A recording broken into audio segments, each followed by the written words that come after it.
Assalamualaikum warahmatullahi wabarakatuh.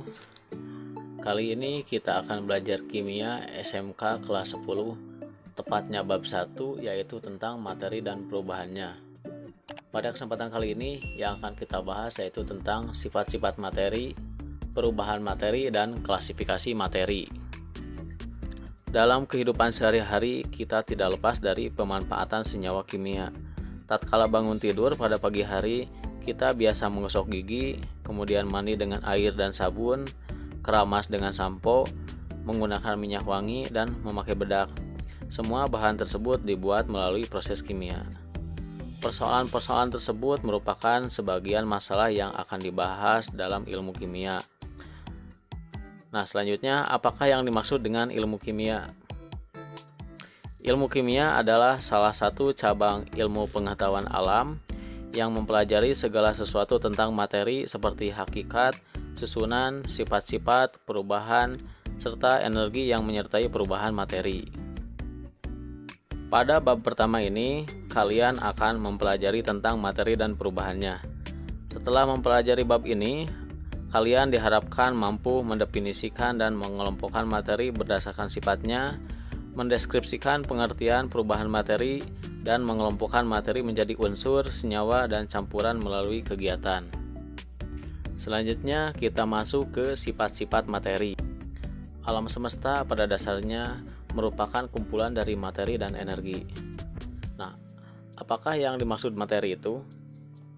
Materi adalah segala sesuatu yang menempati ruang dan memiliki massa. Materi yang terdapat di alam dapat berwujud zat padat, cair, dan gas. Materi sering juga disebut sebagai zat atau bahan. Selanjutnya, pengelompokan sifat materi. Seperti yang sudah tadi disebutkan, bahwa materi yang terdapat di alam dapat berwujud zat padat, zat cair, atau zat gas. Nah, untuk zat padat, cirinya yaitu bentuk dan volumenya tetap selama tidak ada pengaruh dari luar. Yang kedua adalah zat cair. Cirinya yaitu bentuknya selalu berubah sesuai dengan tempatnya. Volume zat cair adalah tetap. Yang ketiga adalah gas. Gas ini cirinya baik bentuk dan volumenya tidak tetap dan akan mengisi seluruh ruang yang ditempatinya. Kemudian selanjutnya adalah perubahan materi. Berdasarkan perubahan sifat dan strukturnya, perubahan materi dikelompokkan menjadi perubahan fisika dan perubahan kimia. Perubahan fisika yaitu perubahan yang tidak menghasilkan materi baru yang berubah hanya bentuk dan wujud materi.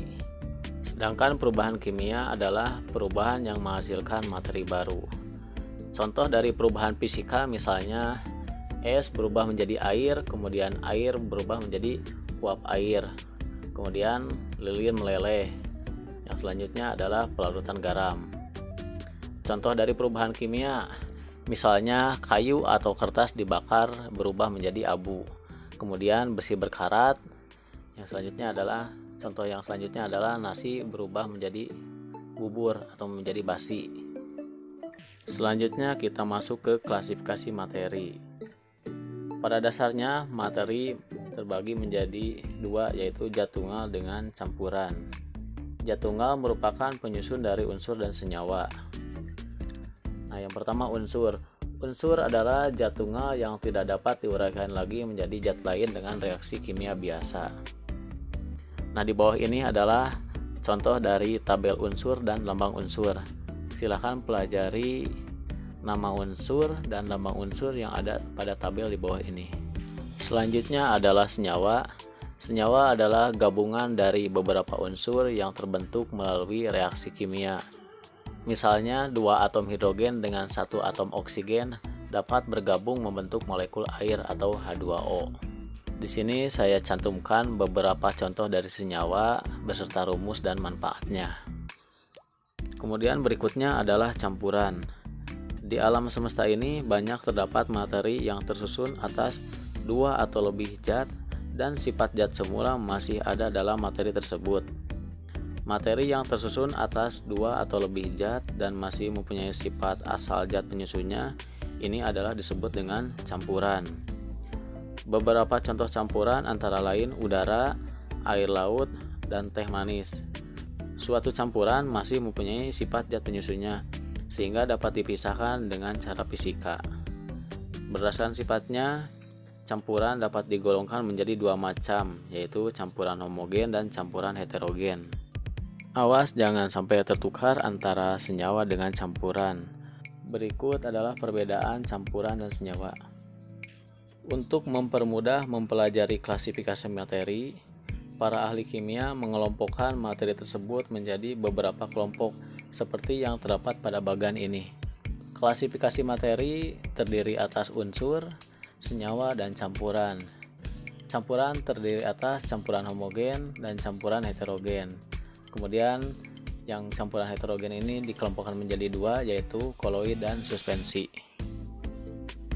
Baiklah, mudah-mudahan tujuan pembelajaran kali ini bisa tercapai dengan pembahasan yang tadi. Saatnya saya undur diri dan sampai bertemu pada pembahasan pertemuan berikutnya mengenai pemisahan campuran. Wassalamualaikum warahmatullahi wabarakatuh.